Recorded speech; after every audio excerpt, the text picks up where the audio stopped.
Hello everyone, আসসালামু আলাইকুম। আজকে আমি আপনাদের সঙ্গে শেয়ার করব হাঁসের মাংসের রেসিপি। তাই আমি এখানে গরম পানি দিয়ে দিয়েছি। গরম পানি দিয়ে হাঁসটাকে পরিষ্কার করব।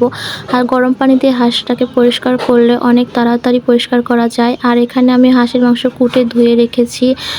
তারপরে কড়াইতে তেল গরম করে পেঁয়াজ কুচি, দারচিনি আর তেজপাতা দিয়ে ভালোভাবে নাড়াচাড়া করে নিব। যখন এটা লালচে কালার আসবে তখন এখানে আদা বাটা, জিরা বাটা এগুলো বাটা দিয়ে ভালোভাবে নাড়াচাড়া করে নিব। তারপরে দিয়ে দিব হলুদ গুঁড়া, মরিচের গুঁড়া, তারপরে দিয়ে দিব পরিমাণ মতো লবণ দিব। তারপরে ভালোভাবে নাড়াচাড়া করে একটু পানি দিয়ে দিব যাতে মশলাটা পুড়ে না যায়।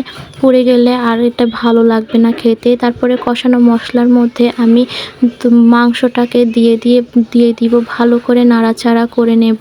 তারপরে আমি এটাকে প্রেসার কুকারে দিয়ে দিয়েছি। হাঁসের মাংস সিদ্ধ হতে অনেক সময় লাগে, তাই প্রেসার কুকারে দিয়ে দিয়েছি। তারপরে তো দেখতে পাচ্ছেন আমার হাঁসের মাংসের রেসিপি। যদি ভালো লাগে তাহলে সবাই লাইক, কমেন্ট